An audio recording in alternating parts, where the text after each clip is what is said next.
Hi ಸ್ನೇಹಿತರೆ, welcome to our channel Mithun Raj ಅಡುಗೆ ಮನೆ. ಇವತ್ತಿನ ವಿಡಿಯೋದಲ್ಲಿ ಸ್ಪೆಷಲ್ ಆಗಿ ನಾನು ಮಕ್ಕಳಿಗೆ ಮತ್ತೆ ದೊಡ್ಡವರಿಗೆ ಪ್ರತಿಯೊಬ್ಬರಿಗೂ ಇಷ್ಟ ಆಗುವಂತೆ ಐಸ್ ಕ್ರೀಮ್ನ ಮಾಡಿ ತೋರಿಸ್ತಾ ಇದ್ದೀನಿ. ಇದನ್ನ ಕುಲ್ಫಿ ಅಂದ್ರೆ ತಪ್ಪಾಗಲ್ಲ. ತುಂಬಾನೇ ಈಸಿಯಾಗಿ ಯಾವುದೇ ಕ್ರೀಮ್ ಯೂಸ್ ಮಾಡಲ್ಲ, ಮತ್ತೆ ಮಿಲ್ಕ್ ಪೌಡರ್ನ ಯೂಸ್ ಮಾಡಲ್ಲ, ಸಕ್ಕರೆ ಕೂಡ ಯೂಸ್ ಮಾಡಲ್ಲ. ಕೇವಲ ಬೆಲ್ಲದಿಂದ ಮಾತ್ರ ತುಂಬಾನೇ ಈಸಿ ಆಗುವಂತ, ಎಲ್ಲರಿಗೂ ಇಷ್ಟ ಆಗುವಂತ ಐಸ್ ಕ್ರೀಮ್ನ ಪಟ ಅಂತ ರೆಡಿ ಮಾಡ್ಕೋಬಹುದು.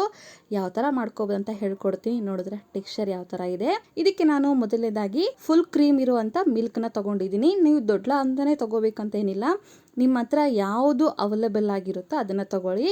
ಬಟ್ ನಾರ್ಮಲ್ ಆಗಿ ನಾವು ಟೀ ಕಾಫಿ ಮಾಡ್ತೀವಲ್ಲ ಅಂತ ಹಾಲು ಬೇಡ. ಈ ತರ ಫುಲ್ ಕ್ರೀಮ್ ಮಿಲ್ಕ್ ಆದ್ರೆ ಚೆನ್ನಾಗಿರುತ್ತೆ. ಇದು ನಾರ್ಮಲ್ ಆಗಿ ನಾವು ಡೈರಿನಲ್ಲಿ ತಗೊಂತೀವಲ್ಲ, ನೀವು ಹಾಲು ತಗೊಂತೀರಲ್ವಾ, ಅಲ್ಲಿ ಕೇಳಿದ್ರೆ ಅವ್ರು ಕೊಡ್ತಾರೆ. ನಾನಿಲ್ಲಿ ಸುಮಾರಾಗಿ ಅರ್ಧ ಲೀಟರ್ ಅಷ್ಟು ಫುಲ್ ಹಾಲನ್ನ ಹಾಕ್ತಿದ್ದೀನಿ. ನೀರೇನು ಬೆರೆಸೋದಿಲ್ಲ.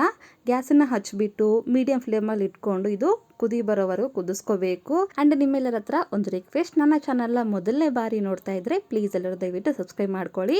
ನೋಡಿದ್ರೆ ಕುದಿ ಬರ್ತಾ ಇದೆ. ಸೈಡಲ್ಲಿ ಇರುತ್ತಲ್ವ ಕೆನೆ, ಅದನ್ನ ಕೂಡ ಈ ತರ ನೀಟಾಗಿ ಸೌಟಿಂದ ನೀಟಾಗಿ ಅನ್ಕೊಂಡು ಅದನ್ನ ಕೂಡ ಹಾಲಲ್ಲಿ ಹಾಕಿ ಮಿಕ್ಸ್ ಮಾಡ್ತಾ ಹೋಗ್ಬೇಕು. ಎಲ್ಲಿವರೆಗೂ ಮಿಕ್ಸ್ ಮಾಡ್ಕೋಬೇಕು ಅಂತಂದ್ರೆ, ಹಾಲು ಅರ್ಧ ಲೀಟರ್ ತಗೊಂಡಿದ್ವಲ್ಲ, 1/4 ಲೀಟರ್ ಆಗೋವರೆಗೂ ನಾವು ಕುದಿಸ್ಕೋಬೇಕು. ಮೀಡಿಯಂ ಫ್ಲೇಮಲ್ಲಿ ಇಟ್ಕೊಂಡೆ ಕುದಿಸ್ಕೊಳ್ಳಿ. ನೆಕ್ಸ್ಟ್ ಇಷ್ಟೆಲ್ಲ ಆಗೋಷ್ಟೊಳಗೆ ನಾವು ಇನ್ನೊಂದು ಪ್ರೊಸೆಸ್ ಮಾಡ್ಕೊಳ್ಳೋಣ. ಇದು ಕುದಿಲಿ. ನೆಕ್ಸ್ಟ್ ಇಲ್ಲಿ ನಾನು ಒಂದು 10 ರಿಂದ 12 ಗೋಡಂಬಿನ ಒಂದು 30 ರಿಂದ 40 ನಿಮಿಷ ಮುಂಚೆನೆ ಬಿಸಿ ನೀರಲ್ಲಿ ನೆನೆಸಿ ಇಟ್ಕೊಂಡಿದ್ದೀನಿ. ನೀವು ಬೇಕಿದ್ರೆ ಬರ ಗೋಡಂಬಿಯಿಂದ ಮಾತ್ರ ಮಾಡ್ಕೋಬಹುದು. ಇಲ್ಲ, ಸ್ವಲ್ಪ ಗೋಡಂಬಿ ಸ್ವಲ್ಪ ಬಾದಾಮಿನ ಹಾಕೊಂಡು 30 ರಿಂದ 40 ನಿಮಿಷ ನೆನೆಸ್ಕೊಂಡು ಬಿಸಿ ನೀರಲ್ಲಿ ಅದನ್ನ ಕೂಡ ಯೂಸ್ ಮಾಡ್ಕೋಬಹುದು. ಗೋಡಂಬಿನ ಎಲ್ಲ ಹಾಕ್ಬಿಟ್ಟು ಸ್ವಲ್ಪ ಅಂದ್ರೆ ಸ್ವಲ್ಪ ನೀರು ಹಾಕಿ ಫೈನ್ ಆಗಿ ಪೇಸ್ಟ್ ತರ ಮಾಡ್ಕೋಬೇಕು. ಎಷ್ಟು ಸಾಧ್ಯನೋ ಅಷ್ಟು ಫೈನ್ ಆಗಿ ಪೇಸ್ಟ್ ತರ ಮಾಡ್ಕೊಳ್ಳಿ. ತರಿತರಾಗಿ ಮಾಡ್ಕೊಳ್ಳೋಕೆ ಹೋಗಬೇಡಿ. ನೋಡಿದ್ರೆ ಇದಿಷ್ಟರೊಳಗೆ ಇದು ಅರ್ಧದಷ್ಟು ಆಗಿದೆ. ಕೆನೆ ನೋಡಿ ಯಾವ ತರ ಬಂದಿದೆ ಅಲ್ವಾ. ಇಷ್ಟ ಆದ್ರೆ ಸಾಕು. ಸೈಡಲ್ಲಿ ಇರೋದನ್ನೆಲ್ಲ ನೀಟಾಗಿ ಅನ್ಕೊಂಡು ಇನ್ನೊಂದ್ಸರಿ ನೀಟಾಗಿ ಕಲಿಸ್ಕೊಂತಿದ್ದೀನಿ. ಅರ್ಧ ಲೀಟರ್ ಹಾಲು 1/4 ಲೀಟರ್ ಆಗಿದೆ. ಇಂಥ ಟೈಮಲ್ಲಿ ನಾನು ಇದಕ್ಕೆ ಆಲ್ರೆಡಿ ರೆಡಿ ಮಾಡ್ಕೊಂಡಿರುವಂತ ಗೋಡಂಬಿ ಪೇಸ್ಟ್ ನ ಹಾಕ್ತೀನಿ. ಗ್ಯಾಸ್ ನ ಲೋ ಫ್ಲೇಮ್ ಅಲ್ಲಿ ಇಟ್ಕೊಂಡು ನಂತರ ಗೋಡಂಬಿ ಪೇಸ್ಟ್ ನ ಹಾಕಿ. ಇಲ್ಲ ಅಂತಂದ್ರೆ ಉಂಡೆ ಕಟ್ಟೋ ಚಾನ್ಸಸ್ ಇರುತ್ತೆ. ಯಾವುದೇ ಕಾರಣಕ್ಕೂ ಮೀಡಿಯಂ ಫ್ಲೇಮ್ ಹೈ ಫ್ಲೇಮ್ ಅಲ್ಲಿ ಇಟ್ಕೋಬೇಡಿ. ಆ ಮಿಕ್ಸಿ ಜಾರಿಗೆ ಸ್ವಲ್ಪ ಹಾಲು ಹಾಕಿ ನಂತರ ಆ ಪೇಸ್ಟ್ ನ ಕೂಡ ಹಾಲಿನಲ್ಲಿ ಹಾಕ್ತೀನಿ. ಮೀಡಿಯಂ ಫ್ಲೇಮ್ ಅಲ್ಲಿ ಇಟ್ಕೊಂಡೆ ಕೈ ಆಡಿಸ್ತಾನೆ ಇರಬೇಕು. ಇಲ್ಲ ಅಂದ್ರೆ ಕೆಳಗಡೆ ಒತ್ತೋಗ್ಬಿಡುತ್ತೆ. ಮತ್ತೆ ಹೇಳ್ತಿದ್ದೀನಿ. ಮುಂಚೆನೆ ನಾನು ಬಿಸಿ ಹಾಲಿನಲ್ಲಿ ಸ್ಯಾಫ್ರಾನ್ ಹಾಕಿ ನೆನೆಸಿ ಇಟ್ಟಿದ್ದೆ. ಈ ತರ ಹಾಕೋದ್ರಿಂದ ಒಳ್ಳೆ ಕಲರ್ ಬರುತ್ತೆ. ಇದ್ರೆ ಹಾಕೊಳ್ಳಿ, ಇಲ್ಲ ಅಂದ್ರೆ ಎಲ್ಲೋ ಫುಡ್ ಕಲರ್ ಅಥವಾ ಆರೆಂಜ್ ಫುಡ್ ಕಲರ್, ನಿಮ್ಮ ಹತ್ರ ಯಾವ್ದು ಫುಡ್ ಕಲರ್ ಇದ್ರೆ ಅದನ್ನು ಕೂಡ ಯೂಸ್ ಮಾಡ್ಬೋದು. ಆಪ್ಷನಲ್, ಹಾಕ್ಲೇಬೇಕು ಅಂತ ಏನಿಲ್ಲ. ಇದ್ರೆ ಹಾಕೊಳ್ಳಿ, ಇಲ್ಲಾಂದ್ರೆ ಇಲ್ಲ. ಹಾಕಿದ್ರೆ ಕುಲ್ಫಿ ಕಲರ್ ಯಾವ ತರ ಇರುತ್ತೆ ನೋಡಿ, ಸೇಮ್ ಅದೇ ಕಲರ್ ಬರುತ್ತೆ. ನೋಡಿದ್ರ ಕುದಿತಾ ಇದ್ರೆ ಎಷ್ಟು ಗಟ್ಟಿ ಆಗ್ತಾ ಇದೆ. ಪಾಯಸ ಹೆಂಗೆ ಆಗುತ್ತೆ ನೋಡಿ, ಸೇಮ್ ಅದೇ ಥರನೇ ಬರುತ್ತೆ. ಇಂಥ ಟೈಮಲ್ಲಿ ಇದನ್ನು ಆಫ್ ಮಾಡ್ಕೊಂಡ್ಬಿಡ್ತೀನಿ.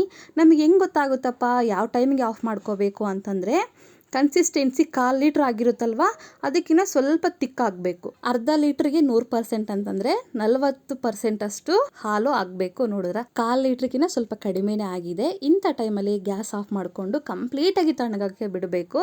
ಎಷ್ಟು ತಣ್ಣಗಾದರೆ ಅಷ್ಟು ಗಟ್ಟಿಯಾಗಿರುತ್ತೆ. ನಾನು ಮುಟ್ಟಿ ನೋಡ್ತಿದ್ದೀನಿ, ತಣ್ಣಗಾಗಿದೆ. ನೋಡಿದ್ರೆ ಟೆಕ್ಸ್ಚರ್ ಯಾವ ಥರ ಬಂದಿದೆ ಅಂತ. ಪಾಯಸ ಇರುತ್ತೆ ನೋಡಿ, ಅಷ್ಟೇ ಗಟ್ಟಿಯಾಗಿರುತ್ತೆ. ಸೈಡಲ್ಲಿ ಇರೋದನ್ನೆಲ್ಲ ಅನ್ಕೊಂಡು ಇದನ್ನು ನೀಟಾಗಿ ಕಲಿಸ್ಕೊಂಡು ಇವಾಗ ಇದನ್ನ ಮಿಕ್ಸಿ ಮಾಡ್ಕೋಬೇಕು. ಈ ಬಿಸಿಲಿಗೆ ಪ್ರತಿಯೊಬ್ಬರಿಗೂ ಐಸ್ ಕ್ರೀಮ್ ತಿನ್ನಲೇಬೇಕು ಅನ್ಸುತ್ತೆ. ಒಂದ್ಸರಿ ಮನೆಯಲ್ಲಿ ಮಾಡಿಟ್ಕೊಂಡ್ಬಿಟ್ರೆ ಯಾವಾಗಾದ್ರೂ ತಿನ್ಕೋಬಹುದು. ಹಾಗೆ ಫ್ರಿಜ್ ಅಲ್ಲಿ ಸ್ಟೋರ್ ಕೂಡ ಮಾಡಿಟ್ಕೋಬಹುದು. ಇವಾಗ ಇದನ್ನ ನಾನು ಮಿಕ್ಸಿ ಜಾರಲ್ಲಿ ಹಾಕ್ಕೊಂತಾ ಇದ್ದೀನಿ. ಎಲ್ಲವನ್ನು ನಿಧಾನವಾಗಿ ಹಾಕೊಳ್ಳಿ. ನಿಮಗೆ ಸಣ್ಣ ಮಿಕ್ಸಿಯಲ್ಲಿ ಹಾಕ್ತಿದೀವಿ ಅಂದ್ರೆ ಸ್ವಲ್ಪ ಹಾಕೊಂಡು ನಂತರ ಮಿಕ್ಸಿ ಮಾಡ್ಕೊಳ್ಳಿ. ನೆಕ್ಸ್ಟ್ ಇದಕ್ಕೆ 3 ರಿಂದ 4 ಸ್ಪೂನ್ ಅಷ್ಟು ಬೆಲ್ಲನ, ತುರಿದಿರುವಂತ ಬೆಲ್ಲನ ಹಾಕ್ತಿದ್ದೀನಿ. ನೆಕ್ಸ್ಟ್ ಇಲ್ಲಿ ಏಲಕ್ಕಿ ಪುಡಿನ ಹಾಕೊಳ್ಳಿ. ಏಲಕ್ಕಿ ಹಾಕೋಬೇಡಿ, ಸರಿಯಾಗಿ ಮಿಕ್ಸ್ ಆಗೋದಿಲ್ಲ. ಕಂಪಲ್ಸರಿ ಆಗಿ ಏಲಕ್ಕಿ ಪುಡಿನ ಮಾತ್ರ ಹಾಕೋಬೇಕು. ಫೈನ್ ಆಗಿ ನಾವು ಮಿಕ್ಸಿ ಮಾಡ್ಕೋಬೇಕಾಗುತ್ತೆ. ನೋಡಿದ್ರ ನೊರೆ ಯಾವ ತರ ಬಂದಿದೆ ಅಂತ, ಈ ತರನೇ ಇರಬೇಕು. ನಾವು ಬೆಲ್ಲ ಇರುತ್ತಲ್ಲ, ಅದು ಕೆಳಗಡೆ ಹಾಗೆ ಇರುತ್ತೆ. ಮೇಲೆ ಇದು ಮಾತ್ರ ನಾವು ಒಂದು ಕಂಟೈನರ್ ಅಲ್ಲಿ, ಅದು ಸ್ಟೀಲಿಂದ ಆಗ್ಬೋದು ಅಥವಾ ಪ್ಲಾಸ್ಟಿಕ್ ಅಥವಾ ಈ ತರ ಗಾಜಿಂದಾದ್ರೂ ಹಾಕೋಬಹುದು.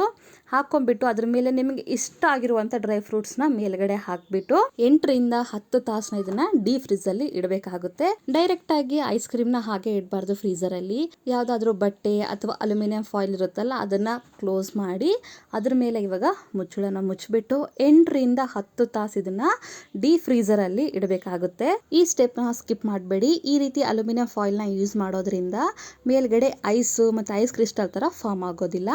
ಒನ್ಸ್ ಎಲ್ಲವೂ ಆದ್ಮೇಲೆ ಆದಮೇಲೆ ಡೀಪ್ ಫ್ರೀಸಲ್ಲಿ ಇಟ್ಮೇಲೆ ನೆಕ್ಸ್ಟ್ ಡೇ ಅಥವಾ 8ರಿಂದ 10 ತಾಸು ಆದ್ಮೇಲೆ ತೆಗೆದ್ರೆ ಈ ರೀತಿ ಆಗುತ್ತೆ ನೋಡಿ. ಸಕ್ಕರೆ ತಿನ್ನಲ್ಲ ಅಂತಾರಲ್ಲ ಅಂತವ್ರಿಗೆ ಈ ತರ ಮಾಡ್ಕೊಟ್ರೆ ತುಂಬಾ ಇಷ್ಟಪಟ್ಟು ತಿಂತಾರೆ. ಈ ಐಸ್ ಕ್ರೀಮ್ ರೆಸಿಪಿ ನಿಮಗೆ ಇಷ್ಟ ಆಗುತ್ತೆ ಅನ್ಕೊಂಡಿದೀನಿ.